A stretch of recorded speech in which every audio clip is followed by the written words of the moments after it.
So this is another one of those mixed feeling rant videos where I do genuinely like the design of the god, especially visually. God damn, they knocked it out of the park. But I draw the line when the enemy solo default dances on my backline and they're dead before I turn around. Like, this might be one of the most simple yet bloated kits we've seen ever. Gods like Tiamat, Arthur, Cthulhu, these gods all make a bit of sense to be bloated given how many abilities they have, yet somehow they packed all the same levels of bullshit into just 4 really simple abilities.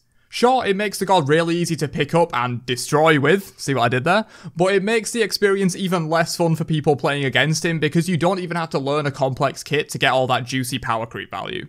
His abilities are some of the simplest I've seen, and honestly he reminds me a lot of Gilgamesh, another insanely simple kit with too many bloated effects, too high damage numbers, and still somehow a great defensive tank. Does that remind you of anyone? That 1-2 combo alone makes me wish they were playing Nox instead of this guy, at least that way I can actually stand the chance of killing the Nox if she misses the combo. Shiva's combo is so fucking easy a goldfish could remember how to do it, and it's impossible to miss, requires no mechanical skill, and somehow seems to do the same amount of damage as a Nox combo.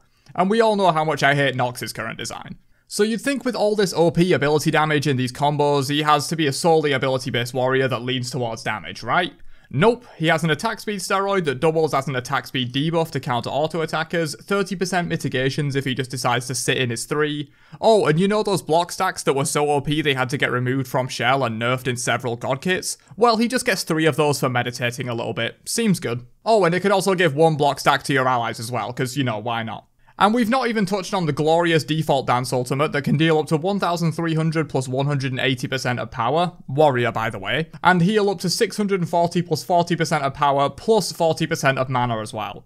Like, I get this ultimate is meant to be designed around flexibility, but the general idea of a jack of all trades is that you're master of none. Shiva is master of all. Insane damage, great healing, protection shred, attack speed steroid, attack speed debuff, mana restore, 2 of the best CCs in the game that chain into each other, percent mitigations on 2 abilities, block stacks, long duration CC immunity. This probably isn't even an exhaustive list of the many mechanics Shiva has in his kit, and many of them he does just as well, if not better, than other gods with similar mechanics.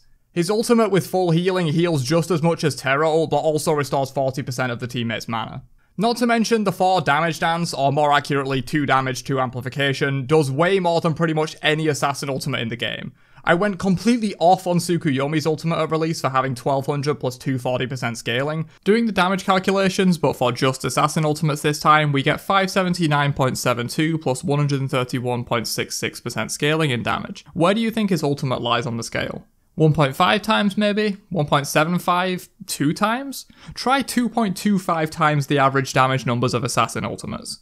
Piercing Moonlight does 1300 base damage and 300% scaling, dwarfing the average numbers and only really contested by Nezha's Windfire Wheels at 1020 base and 370% scaling. Shiva is a warrior with many other bloated mechanics in his kit both offensively and defensively, and his ult matches the damage of Suku's. Plus it has the flexibility to do many other things well as well, whereas Suku's is just pure damage and mobility.